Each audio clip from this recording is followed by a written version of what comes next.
Сәлеметсіңдер ме, балалар? Қазақ тіл сабағына қош келдіңдер. Здравствуйте, ребята! Я рада приветствовать вас на уроке казахского языка. Бүгінгі сабағымыздың тақырыбы «Менің достарым». Тема сегодняшнего урока «Мои друзья». Балалар, бүгінгі сабағымыздың жаңа сөздерінен танысайық. Ребята, давайте познакомимся новыми словами. Менің достарым. Мои друзья. Ойнайды, играет. Сурет салады, рисует. Футбол ойнайды, играет в футбол. Велосипед тебеді, катается на велосипеде. Ал енді осы жаңа сөздерді менімен бірге қайталаңдар. Менің достарым. Ойнайды, сурет салады. Футбол ойнайды. Велосипед тебеді. Өте тамаша. Келесі тапсырма. Осы сөздерді қолдана отырып, сөйлемдер құрастырайық. Следующее задание, ребята. Давайте, используя новые слова, придумаем предложение. Менің достарым бар. У меня есть друзья.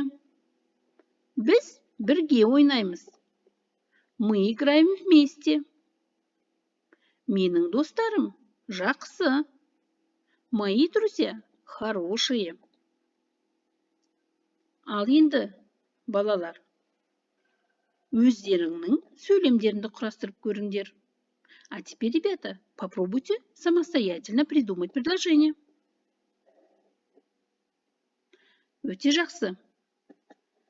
Хорошо, ребята, я надеюсь, вы придумали несколько предложений. Келесі тапсырма. Следующее задание. Суретке қара, сурет бойынша сөйле. Тыңда, қайтала. Ребята, используя эти рисунки, давайте составим предложение. Менің атым Нұрбол. Меня зовут Нұрбол. Мынау менің достарым. Это мои друзья. Юра велосипед тебеді. Юра катается на велосипеде. Әсет сурет салады. Әсет рисует. Арман футбол ойнайды. Арман играет в футбол. Менің достарым жақсы. У меня хорошие друзья. Тамаша. Балалар, енді өздерін қайталап көріңдер өз сөйлемдерді. Достарыңның есімін қолдануларына болады.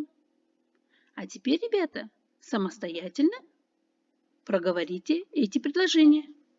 Вы можете использовать имена своих друзей.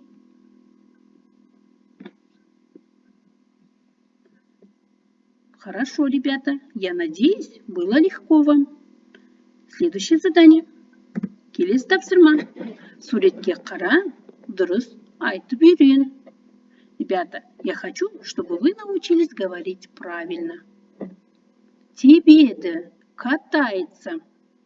Шаңғы тебеді, катается на лыжах.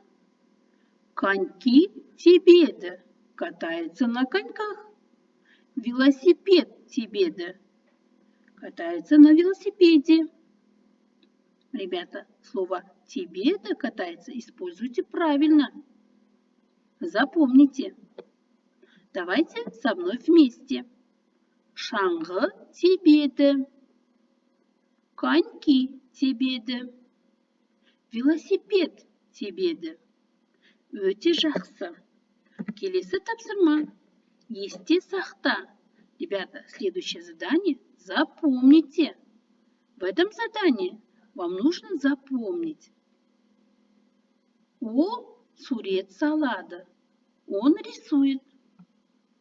Чтобы сказать «он не рисует», мы должны сказать «ол сурет салмайды». Он не рисует. Попробуйте. Он футбол ойнайды. Он играет в футбол. Ол футбол ойнамайды. Он не играет в футбол. Келесі сөйлем. Ол велосипед тебеді. Он катается на велосипеде. Ал енді келесі сөйлемге қараймыз. Ол велосипед теппейді. Он не катается на велосипеде. Ребята, запомните, как правильно нужно сказать. Это важно. Өте жақсы. Келесі тапсырма. Кесте бойынша айт. Выбери правильный рисунок к словам «тебеді», «ойнайды». Ваша задача. По рисунку правильно нужно подобрать. Кәне балалар, тапсырманы орындаймыз. Ребята, давайте самостоятельно вы выполните задание. Потом с вами мы проверим. Тебеді. Ойнайды. Кәне балалар, осы тапсырманы орындаймыз. Мұқият болыңдар. Ребята, выполняя это задание, будьте очень внимательны. Давайте теперь проверим. Коньки тебеді. Проверяйте. Если написали неправильно, карандашом можете исправить. Шахмат ойнайды. Не болмаса дойбы ойнайды деп айтуға болады. Келесі. Шаңғы тебеді. Сурет салады. Сурет салуға не қолданамыз?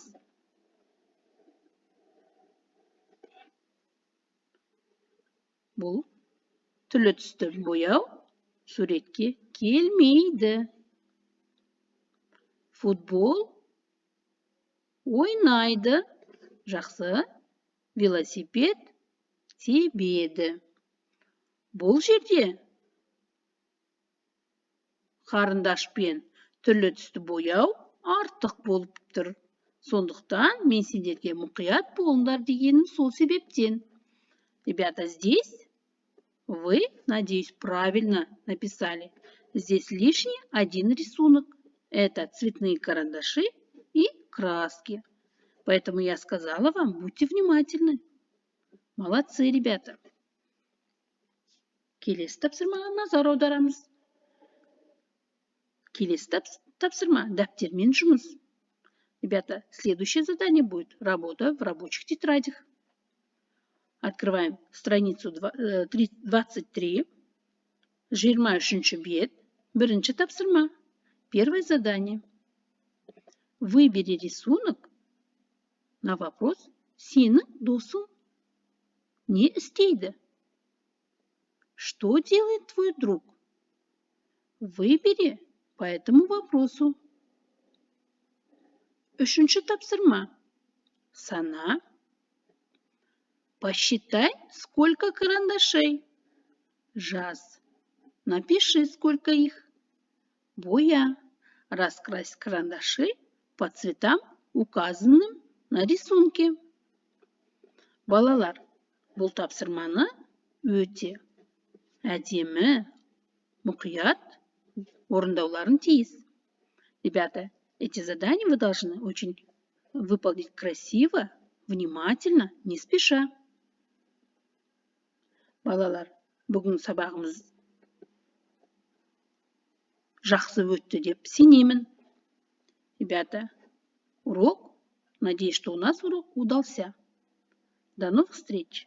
Сау болыңдар, балалар.